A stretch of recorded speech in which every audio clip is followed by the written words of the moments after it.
আমাৰ ৰাজ্যত শিক্ষকসকলক আমি দুই ধৰণে নিযুক্তি কৰোঁ। এটা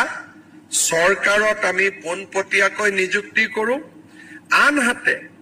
টেট উত্তীৰ্ণসকলৰ মাজত বহুজনক আমি ঠিকাভিত্তিক শিক্ষক হিচাপে নিযুক্তি কৰোঁ। যেতিয়া নিয়মীয়া কৰ্মচাৰী এজনে চৰকাৰী চাকৰি কৰে, তেওঁলোকৰ পৰিয়ালত যদি কৰ্মচাৰীজন নিহত হয়, আমি নিহত কৰ্মচাৰীজনৰ পৰিয়ালটোক আজীৱন দৰমহা আৰু পেঞ্চন পোৱাৰ ব্যৱস্থা কৰি দিওঁ, যাতে পৰিয়ালটোৱে কোনো এটা দিনতো এই কৰ্মচাৰীজনৰ অভাৱ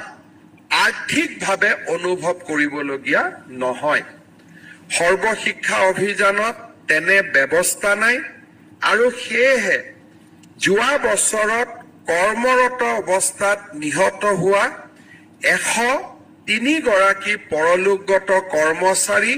আৰু শিক্ষক শিক্ষয়িত্ৰীৰ পৰিয়ালত আজি আমি 5 লাখ টকাকৈ এককালীন সাহায্য আগবঢ়াইছো। ইয়াৰ লগে লগে আমাৰ চৰকাৰে এই বছৰ এটা নতুন পদক্ষেপ লৈছে যে সৰ্বশিক্ষা অভিযানত ঠিকাভিত্তিক শিক্ষক ৰূপে কাম কৰা আটাইকেইজন শিক্ষকক 35,000 শিক্ষকক অসম চৰকাৰত নিয়মীয়াকৰণ অৰ্থাৎ অসম চৰকাৰৰ ৰেগুলাৰ কৰ্মচাৰী হিচাপে আমি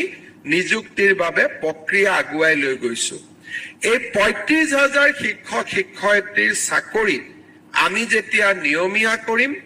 ভৱিষ্যতে ভগৱানে নকৰক তেওঁলোকৰ পৰিয়ালত এনেধৰণৰ দুৰ্যোগ আহি পৰিলে তেওঁলোকে তেওঁলোকৰ চাকৰিত থকা ৰেচিডিউৰী চাকৰি থকা কালচোৱাত পূৰ্ণ দৰমহা পাব, আৰু ৰিটায়াৰমেণ্টতো অৰ্থাৎ যদি কৰ্মচাৰীজন জীয়াই থাকিলহেঁতেন তেওঁৰ যিটো ৰিটায়াৰমেণ্ট হ'ব, সেই ৰিটায়াৰমেণ্টৰ পিছতো যদিও কৰ্মচাৰীজন আমাৰ মাজত নাই,